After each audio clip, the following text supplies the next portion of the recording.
अगर ये देश हिंदू राष्ट्र घोषित होता है, मैं वादा करता हूं कि हिंदू राष्ट्र बनने पर इनको रत्ती भर भी कोई नुकसान होने वाला नहीं है। नंदन जी, एक सवाल और आता है जी। सवाल ये आता है कि ये देश धर्म से चलेगा या संविधान से चलेगा, क्योंकि संविधान में उसकी प्रस्तावना में साफ लिखा है कि भारत एक संप्रभु, समाजवादी, धर्मनिरपेक्ष, लोकतांत्रिक गणराज्य है। मान लिया, लेकिन मैं आपसे सभी टीवी चैनलों के जितने भी विद्वान एंकर हैं उनसे, जितने भी कोर्ट में जज वकील हैं उन सब से, जितने भी कलाकार, जितने भी अभिनेता, जितने भी नेता, उन सब से, जनता जनार्दन से हाथ जोड़ के मेरा एक क्वेश्चन है, इस क्वेश्चन का आंसर सब देने का प्रयास करें।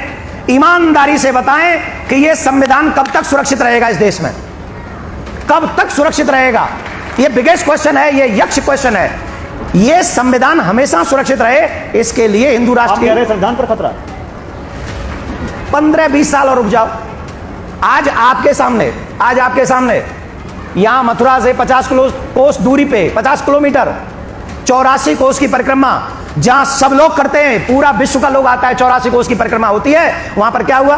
क्योंकि वहां हम अल्पसंख्यक हैं, क्या हुआ? वहां गोलियां चली, पत्थर चले, वहां पर टीवी चैनलों के एंकरों में भी वो पत्थर पड़े, वो जो आप लोगों की गाड़ियां लेके चलते हैं वो फूंक दी गई हैं। आज 2023 में कल्पना करिए 2047 में क्या होगा। 2047 में भी संविधान सुरक्षित रहे, इसके लिए हिंदू राष्ट्र की बहुत जरूरत है, बहुत जरूरत है। मैं इस पर आगे भी आपसे सवाल लूंगा, लेकिन कानून के जानकार हमारे साथ हैं। क्या वाकई हिंदू राष्ट्र संभव है इस संवैधानिक व्यवस्था में? क्लियर। आप डिफाइन कैसे करते हैं हिंदू राष्ट्र? मेरे विचार से तो कोई कॉन्फ्लिक्ट नहीं है कॉन्स्टिट्यूशन के साथ। नहीं, आप सिंपल हिंदू राष्ट्र मतलब एक धर्म विशेष का राष्ट्र। कानून में क्या है? कानून तो सिर्फ कहता है धर्मनिरपेक्ष, तो हिंदू भी तो हमेशा धर्मनिरपेक्ष है, सारे धर्म। अरे भाई, हम भी तो धर्मनिरपेक्ष हैं, सर्वे भवन्तु सुखिनः, सबकी मनोकामना, हम तो सबके लिए प्रार्थना करने वाले हैं, तभी तो हिंदू राष्ट्र बनाओ। देखो, मैं एक बात आप सबसे निवेदन कर रहा हूं, आने वाले भविष्य को देखने के बाद भी जो लोग अपनी आंखों पर पट्टी बांध लेते हैं ना, वो ना अपना भला कर पाते हैं, ना अपने समाज का, ना अपने देश का भला कर पाते हैं। नहीं तो आज यूरोप उसी आग में जल रहा है जिसके लिए वो भारत को उकसाता था। अरे ये धर्मनिरपेक्ष, यहाँ ये होता है, यहाँ ये होता है, ये होता है। आज फ्रांस जो है वो मिसाल लेके घूम रहा है, बटन लेके घूम रहा है, हमें शांति दे दो, हमें बचा लो। वो कंडीशन भारत में ना हो, इसके लिए हिंदू राष्ट्र की जरूरत है। अच्छा, मैं आपसे एक और सवाल पूछता हूं, तो फिर इस बात की क्या गारंटी है कि जब देश हिंदू राष्ट्र बन जाएगा तो ये सब नहीं होगा? पक्का नहीं होगा। बताइए नेपाल में कहां दुखी है ये? जब भी हिंदू राष्ट्र रहा था क्या ये वहां दुखी थे? लेकिन आज तो वो भी नहीं रहा हिंदू राष्ट्र। क्यों नहीं रहा? क्योंकि उसे चीन ने दबा दिया। भारत को चीन दबा नहीं पाएगा। और अगर हमारा ये राष्ट्र हिंदू राष्ट्र रहा, ये नहीं सुना? अरे मेरे जयशंकर साहब ने कहा हम उनके सामने कहीं नहीं टिक सकते, चीन के सामने कहा, और मोदी जी एक बार भी चीन का नाम। अरे आप चीन पर आ गए, हिंदू राष्ट्र पर तो आपने बोला ही नहीं। मैं तो सर हिंदू राष्ट्र पर भी बोल रहा हूँ। आप तो चीन पर आ गए। मैं आपको चैलेंज करता हूँ गुरुजी, मैं आपको चैलेंज करता हूँ, आप एक गाँव नहीं बना सकते हिंदू राष्ट्र, पूरे देश की तो आप बात क्या कर रहे हैं? और आपके सनातन धर्म को छोड़ के लोग बौद्ध धर्म अपना रहे हैं, क्योंकि आप दलितों को मंदिर में नहीं आने देते। आप दलितों के साथ ऐसे दुर्व्यवहार करते हैं, आप आना चाहते हैं? जातियों में बांटते हैं। आप आना चाहते हैं? आप आना चाहते हैं मंदिर में? मैं तो जाता हूँ मंदिर में, आपको मैं मंदिर में भी जाता हूँ। ये भी आजकल बड़ा प्रॉब्लम है। हमारे भाइयों को कहा जाता है मंदिर में नहीं आने जाता। एक जगह टीवी चैनल में लोग बोले थे आप पुजारी नहीं बनाते, मैं तुम्हें बना देता हूं पुजारी, आओ तो सही, आओ तो सही।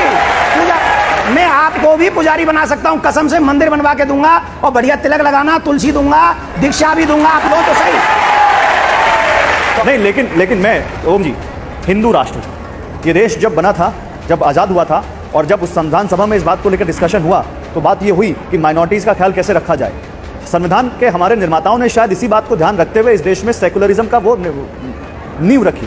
क्या वो सेकुलरिज्म आज सभी धर्मों को साथ लेकर साथ नहीं चला जा सकता? जरूरी है कि इस देश को हिंदू राष्ट्र ही बनाया जाए? मैं मानता हूं कि आसिंधु सिंधु पर्यंता यस्य भारत भूमिका पितृभू पुण्य भूमिश्च सैव सवै हिंदू इति स्मृत, यानी सिंधु नदी से सिंधु तक, समुद्र तक जो इस पूरी भूमि का, मैं यहां बैठे लोगों का आह्वान करता हूं आपके माध्यम से अपने दर्शकों का कि एक बार अपनी आंख बंद करके इस मातृभूमि का, इस पितृभूमि का ध्यान करें। सिंधु नदी से नीचे समुद्र तक इस भूमि को जो भी अपनी पुण्य भूमि और पितृभूमि मानता है वो हिंदू है। हिंदू की और इस परिभाषा में मेरे मित्र रंगरेज जी को हिंदू बनने में कोई गुरेज नहीं है। वैसे भी वो मान चुके हैं। बनाना ही क्यों चाहते हैं? वैसे भी वो मान चुके हैं। इस बात पर इतना जोर क्यों? मुझे पूरा मौका दीजिए सर, मैं एकदम स्पष्ट कर दूंगा और सभी प्रतिप्रश्न लेने के लिए मैं तैयार हूं। दूसरी बात, एक बात तो ये कि इस भूमि को जो भी पितृभूमि और पुण्य भूमि मानता है वो है पब्लिक डोमेन में, ठीक है। दूसरी बात ये कि हिंदू कभी एक दायरे में संकुचित नहीं रहा, सनातन कभी एक दायरे में संकुचित नहीं रहा। हमने किसी एक ब्रदरहुड की, क्रिश्चियन ब्रदरहुड के जैसे बात नहीं की, हमने किसी मुस्लिम भाईचारे की बात नहीं की। हमने क्या कहा? हमने कहा इंद्रम वर्धन्तो अपुरा कृण्वन्तो विश्वमार्यम, हम इस पूरी धरती को श्रेष्ठ बनाएंगे। ये उद्घोष यही की सनातन भूमि से निकला। हमने ये कहा अयम विदः परोवेति गणना लघुचेतसाम उदार चरितानांतु वसुधैव कुटुंबकम, ये पूरी धरती हमारा परिवार है, पूरा विश्व हमारा परिवार है। देवकीनंदन जी, देश में इसमें एक और बहुत बहस चल रही है और मुझे लगता है कि आपका भी वो विषय प्रिय होगा, जरूर आप उसे बोलेंगे। जी, समान नागरिक संहिता, यूनिफॉर्म सिविल कोड, और वो भी कहीं ना कहीं हिंदू राष्ट्र से जोड़ते हैं। यूनिफॉर्म सिविल कोड को लेकर आपकी क्या राय है और क्या कहना चाहेंगे आप उसको? देखिए ध्यान से सुनिए, ये बहुत बड़ा क्वेश्चन है। समान नागरिकता अधिकार, सबको बराबर का अधिकार, ये इसलिए जरूरी है क्योंकि समय के अनुसार संसाधन कम होते चले जा रहे हैं, जनसंख्या बढ़ती चली जा रही है। अगर हमें संविधान का सम्मान करना है तो सबको बराबर का अधिकार होना ही चाहिए। अगर हम एक पत्नी रखेंगे तो सब एक पत्नी रखें, हम 2 बच्चे रखेंगे तो सब 2 बच्चे रखें, अगर हमें सरकारी नौकरी मिलेगी तो सबको सरकारी नौकरी मिले, अगर हम एमएलए बनेंगे तो सब एमएलए बने। अगर जो चीज हमारे लिए गलत है वो सबके लिए गलत होनी चाहिए।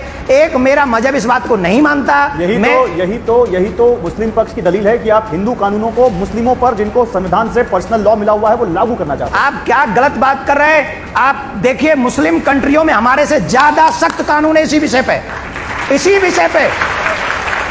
यहां तो कुछ लोगों ने ऐसे कानून बना दिए थे रेवड़ी बांटने वाले।